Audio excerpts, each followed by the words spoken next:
What's up, everyone? How are we doing? Today we are talking about strength phases. Yes.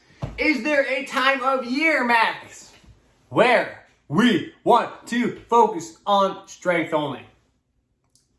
I don't know. Let me explain.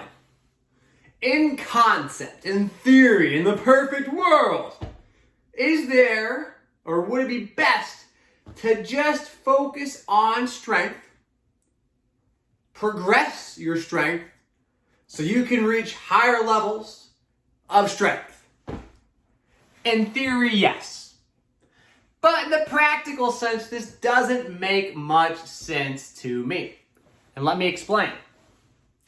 If I'm an athlete and I am training to get stronger for sport-specific reasons, and over the next 6 weeks, I'm going to enter into a strength block.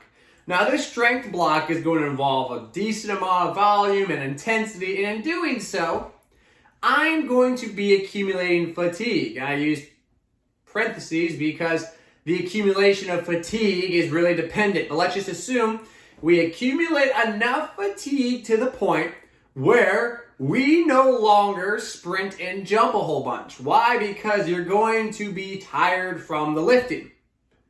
Fair? Okay. Now, in theory, after this 6-week strength phase, you're going to have big gain in adaptation. So during the 6 weeks, we go down and then we go up. Super compensation. Hooray! Yes, right? Cool, exciting. Not really. Here's why. And here's my beef with that. If I am accumulating fatigue over 6 weeks to the point where I'm not sprinting and jumping, then what am I doing on the court?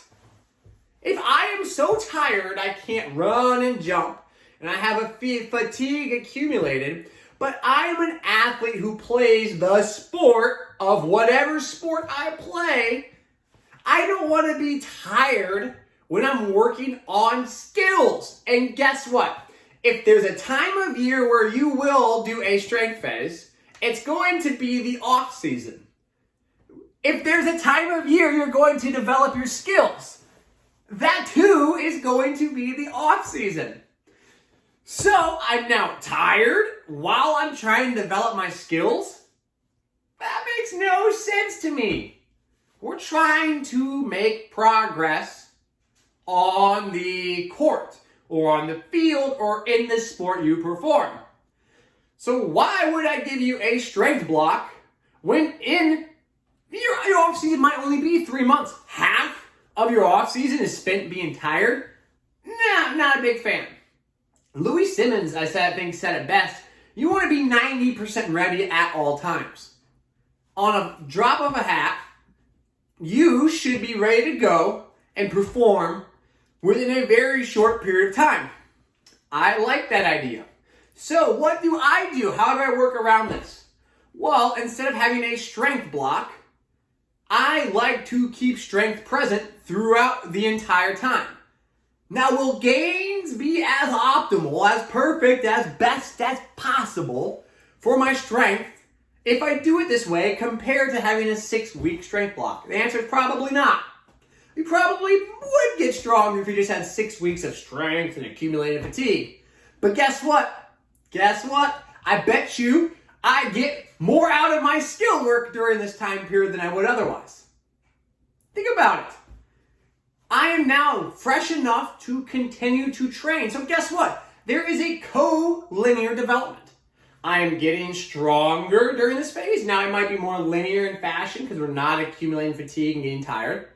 But at the same time, as I get stronger, I am also working on my skill.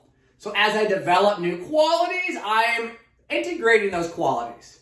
And the other model, I have 6 weeks and I'm not really doing much skill work. Now my skill work, because I haven't been doing a ton, has maybe even gotten worse. It has decayed a little bit.